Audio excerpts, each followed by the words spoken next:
বন্ধুরা, আজকের এই ভিডিওটি তোমাদের জন্য এতটাই গুরুত্বপূর্ণ হতে চলেছে যতটা তোমাদের বেঁচে থাকা। তাই এই ভিডিওটি তোমরা সম্পূর্ণ দেখার চেষ্টা করবে। আর আমি জানি যে ব্যক্তি তার নিজের ফিউচার নিয়ে খুবই সিরিয়াস, সে এই ভিডিওটি সম্পূর্ণ দেখবে আর একটা পয়েন্ট সে মিস করবে না। তো চলো আজকের ভিডিওটি শুরু করা যাক।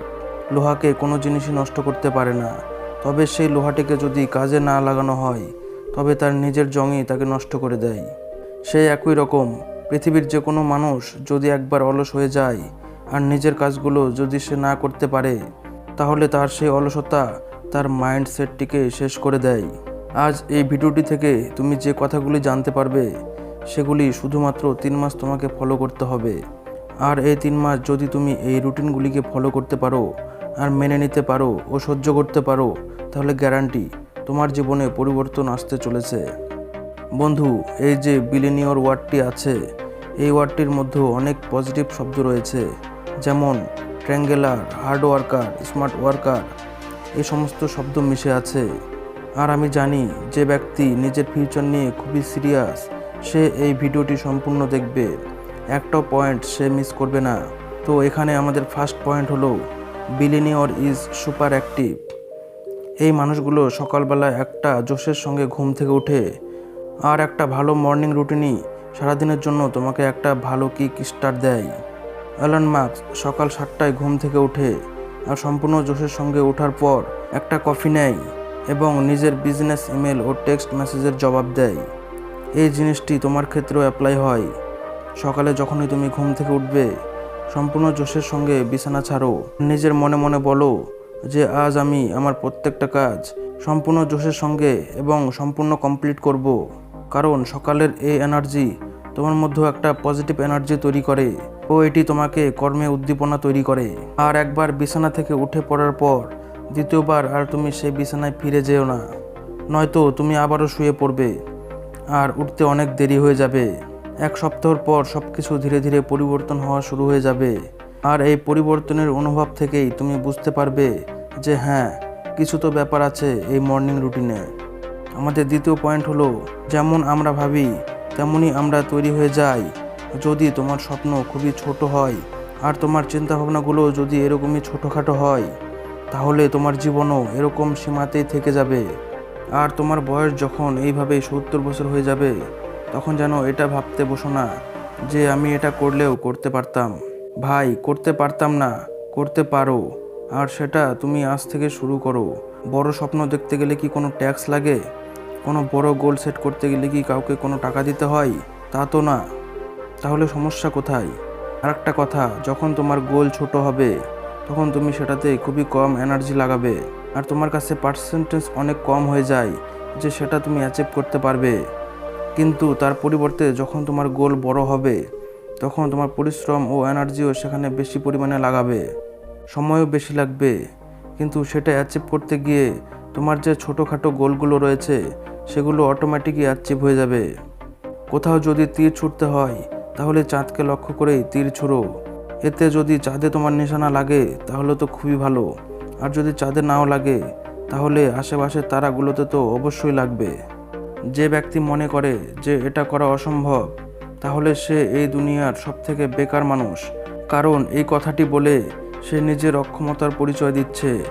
এটা বলে সে নিজেকে একটি সুরক্ষিত জায়গায় রাখার চেষ্টা করছে। সে পরিশ্রম একদমই করতে চায় না।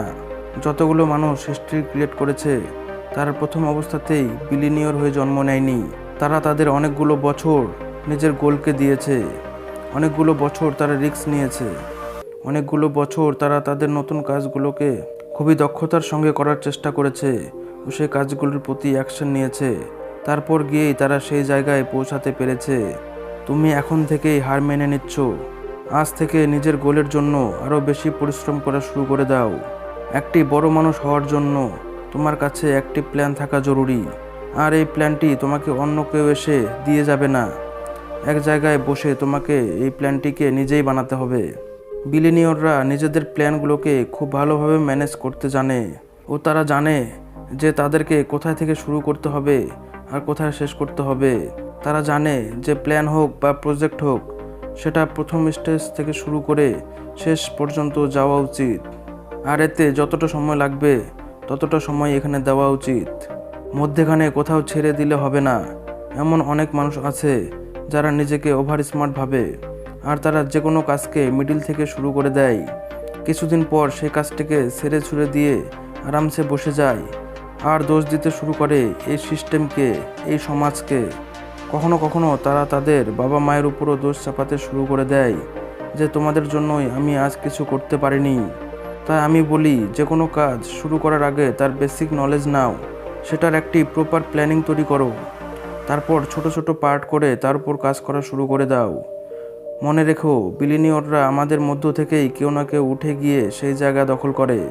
তাদেরকে ঈশ্বর কোনো বিশেষ শক্তি দিয়ে রাখে না। তো সময় নষ্ট না করে আজ থেকে শুরু করে দাও তোমার পরিশ্রম।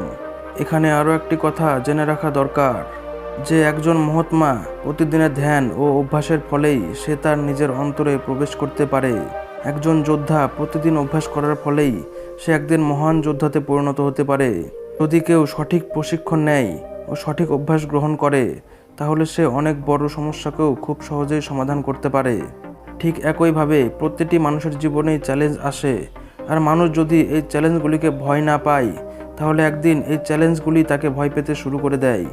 তাই আমাদের জীবনে যতই সমস্যা আসুক না কেন, যতই দুঃখ আসুক না কেন, যতই দুঃখ আমাদের ঘিরে রাখুক না কেন, আমাদের সম্পূর্ণ নির্ভয়ের সঙ্গে ওই দুঃখের সামনে ও ওই সমস্যার সামনে সিংহের মতো গর্জন করা উচিত। এবং প্রত্যেকটি মানুষের মধ্যেই এই গুণগুলি থাকা বিশেষ জরুরি। কেউ যদি সম্পূর্ণ একাগ্রতা ও পরিশ্রম ও উৎসাহের সঙ্গে নিজের লক্ষ্যের দিকে এগিয়ে যায়, তাহলে ওই ব্যক্তি নিজের লক্ষ্য অর্জন করেই ফেলে। এবং নিজের লক্ষ্য নির্ধারণ করার পর সে একটি সিংহের মতো নিজের লক্ষ্যের প্রতি সম্পূর্ণ একাগ্রতার সঙ্গে দিনরাত পরিশ্রম করে চলা উচিত। তবেই তোমরা নিজের মতো লক্ষ্য অর্জন করতে পারবে। তো বন্ধুরা, আজকের এই ভিডিওটি যদি তোমাদের ভালো লাগে, তাহলে অবশ্যই একটি লাইক ও তোমার প্রিয়জনদের সঙ্গে শেয়ার করবে। ও চ্যানেলে নতুন হয়ে থাকলে অবশ্যই চ্যানেলটিকে সাবস্ক্রাইব করে আমাদের পাশে থাকবে। ভিডিওটি সম্পূর্ণ দেখার জন্য তোমাদেরকে অসংখ্য ধন্যবাদ।